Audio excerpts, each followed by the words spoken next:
안녕하세요 여러분. 오늘의 기사 내용은 카말라 해리스 부통령, 민주당 대선 후보 지명 확보를 향해 나아가다와 케이틀린 클라크, WNBA의 새로운 변화와 인구 통계의 변화입니다. 우선 좋아요 버튼을 누르고 채널 구독 및 알림 설정도 잊지 마세요.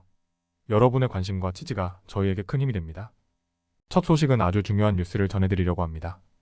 바로 카말라 해리스 부통령이 민주당 대선 후보 지명을 확보하기 위해 본격적으로 나섰다는 소식입니다.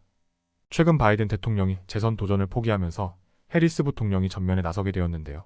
지금부터 그 자세한 내용을 함께 살펴보겠습니다.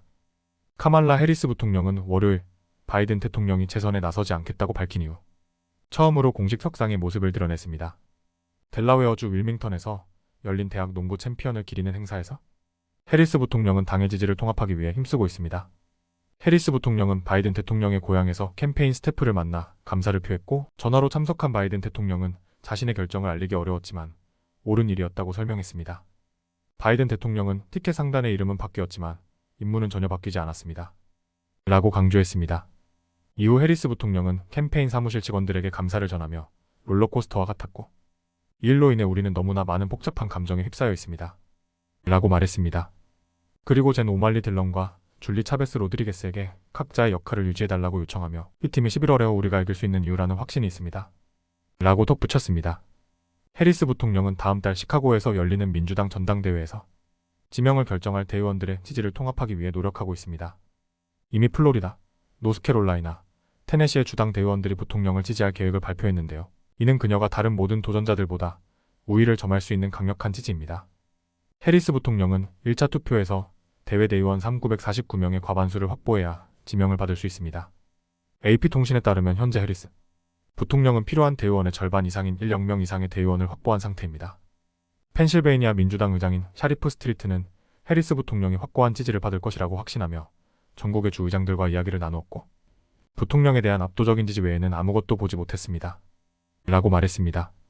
뿐만 아니라 해리스 부통령은 민주당 주지사들로부터도 지지를 받고 있습니다. 메릴랜드 웨스 무어, 미시간의 그레첸 휘트머, 일리노이의 제이비 프리츠컵, 켄터키의 앤디 베샤 주지사들이 해리스 부통령을 지지하며 큰 힘을 실어주고 있습니다. 해리스 부통령의 캠페인은 민주당 전역에서 활기를 불어넣고 있습니다. 바이든 대통령이 경선에서 물러난 이후 해리스 캠페인과 DNC 합동모금위원회는 8,100만 달러를 모금했습니다. 또한 바이든을 지지하던 퓨처 포워드는 1억 5천만 달러의 기부금을 받았다고 밝혔습니다. 해리스 부통령은 지명을 확정한 후 러닝메이트를 선택해야 할 것입니다. 현재로서는 노스캐롤라이나 주지사 로이 쿠퍼, 애리조나 상원의원 마크 켈리, 펜실베이니아 주지사 조시 샤피로, 켄터키의 베샤가 유력 후보로 거론되고 있습니다. 마지막으로 해리스 부통령은 민주당의 대선 후보로서 도널드 트럼프와의 본격적인 대결을 준비하고 있습니다.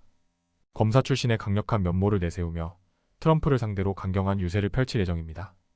해리스 부통령의 캠페인은 바이든 대통령의 결정을 받아들여 새로운 국면을 맞이하게 되었습니다.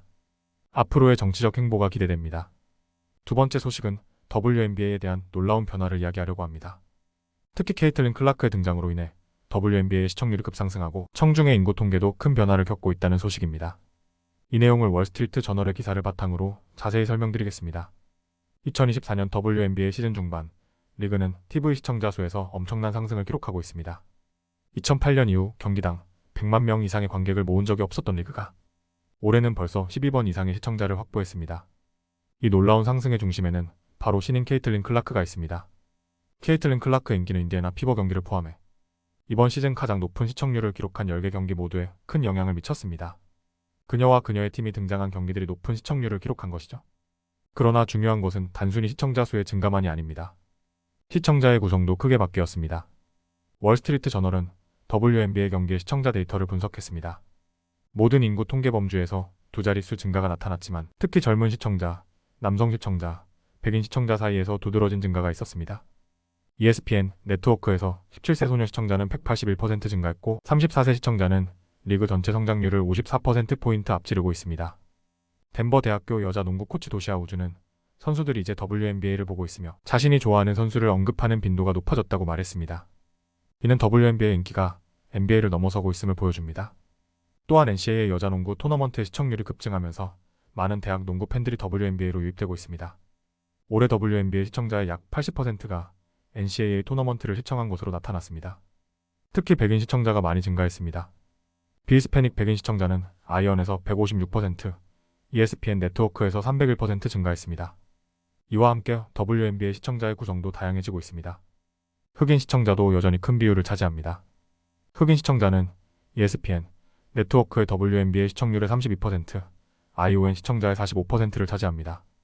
이는 WNBA가 다양한 인구 통계 범주에서 인기를 얻고 있음을 보여줍니다. 또한 남성 시청자의 증가도 주목할 만합니다. 남성은 ESPN 네트워크의 WNBA 시청자의 60%, ION의 55%를 차지합니다. CBS에서도 남성 시청자는 현재 WNBA 시청자의 54%를 차지하며 작년에 48%에서 증가했습니다. 6월 16일 CBS는 시즌 두 번째로 많은 시청자를 모았는데 225만 명이 클라크의 인디애나 피버와 리스의 시카고 스카이의 경기를 시청했습니다. 이 경기는 2023년 아이어 LSU NCAA 타이틀 게임의 스타들이 다시 맞붙는 경기였습니다.